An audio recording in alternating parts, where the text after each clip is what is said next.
Hey all, so I've been asked to put together a quick review of my squat rack. So I've got a Bodymax CF470 half rack.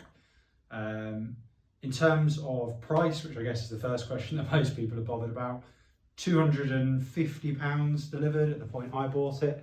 So I bought it back in January pre-COVID when I was conveniently setting up my home gym.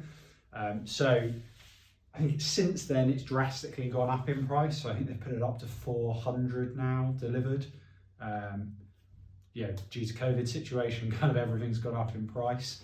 I think I'll come on to it later, but I wouldn't suggest it's worth the £400 they're now charging for it. So I kind of guess that the first other point to cover is load rating. So it's rated to 363 kilos from memory. Sure, somebody might correct me there if I'm wrong. And I guess, why did I buy it? So I think at the time of buying, as we all know, setting up a home gym is really expensive.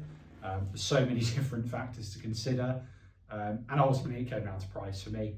So £250 at the time made sense. It kind of fitted in my budget, alongside all the other stuff you've got to buy when you first set up a gym. And combined with that would be the fact it's a half rack. So I've kind of, I guess, through my, lifting career, if you dare say it, I've kind of always lifted in half racks, so I didn't really feel like I wanted a full rack. But I kind of quickly learned that a half rack at a commercial gym is very different to a home grade half rack. And again, I'll kind of cover that in a little bit when I sort of talk about some of the negatives. I guess in terms of positives, which I'll start with, I think overall, again, the price is £250. It's really cheap. That's the reality of the matter. I like the fact it's quite compact, and I really like the multi-grip pull-up bar. It's actually got an okay knurling on it, quite surprisingly for a cheap rack. Height-wise, it kind of just fitted in my space. I can still do pull-ups okay, and everything else. So I guess coming on to improvements and where some perhaps the issues lie with it, I think the spotter arms are the first step. So they are very short. Again, by coming from kind of commercial gyms, you're used to maybe a safety this kind of length. So it doesn't exactly fill you with confidence when squatting, especially. So, the fear is really from falling back on squats. So if you failed a squat frontwards, I think you'd probably be okay. Again, the rack's rated to 360 kilos. That's well above what I lift. As you know, 99% of people don't lift those kind of numbers. But I do think I would never ever want to put 360 kilos on it. I think this is kind of the other improvement, it's just the general slowness. You'll see kind of without too much effort, quite how much it shakes and moves around. And this is actually bolted to my platform as well. So for a lot of people, you wouldn't even get that kind of stability. So that's kind of another issue with it. But having said that, for the price, I don't really think you can expect a huge amount more. It is fairly thin steel. I think it's 12 or 13, maybe 13 gauge steel. But you're not going to get a huge amount more than that for the price.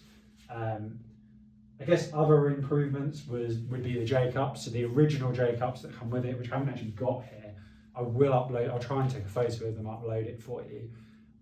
Are terrible, to be honest. No kind of UHMW lining. They're not even really J-cups, they're more, I guess, what you would refer to as barbell rests.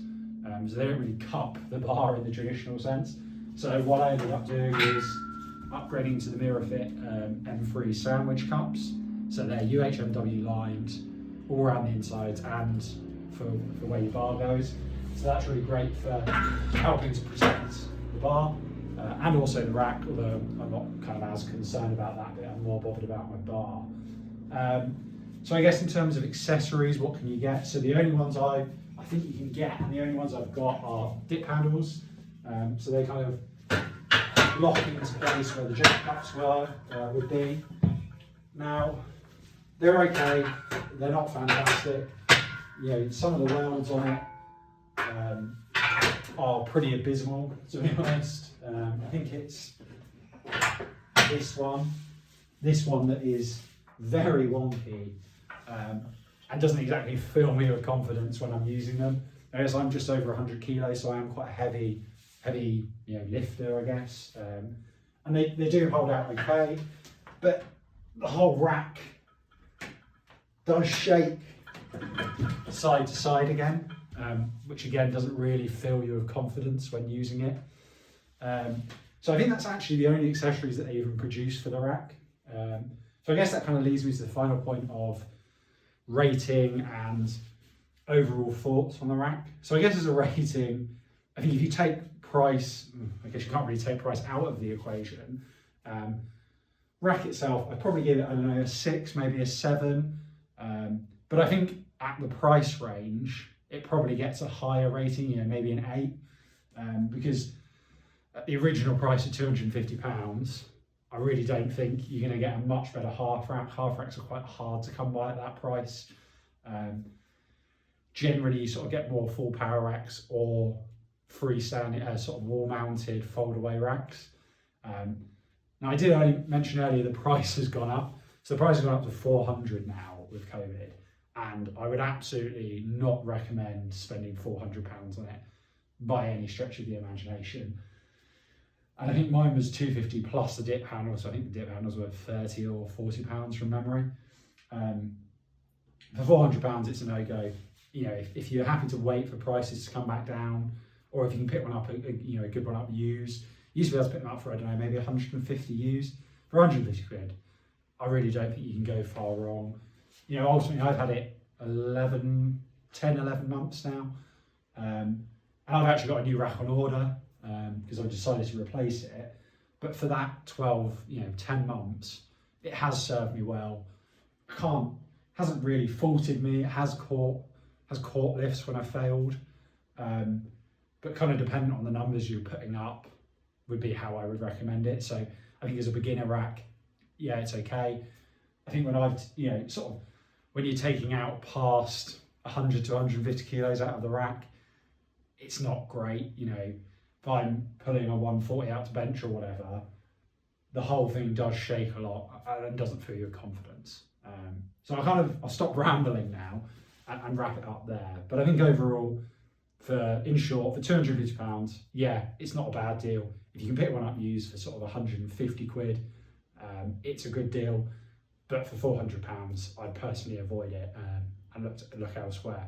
So if you've got any questions, feel free to just drop them in the comments and I'll do my best to try and help. Thanks.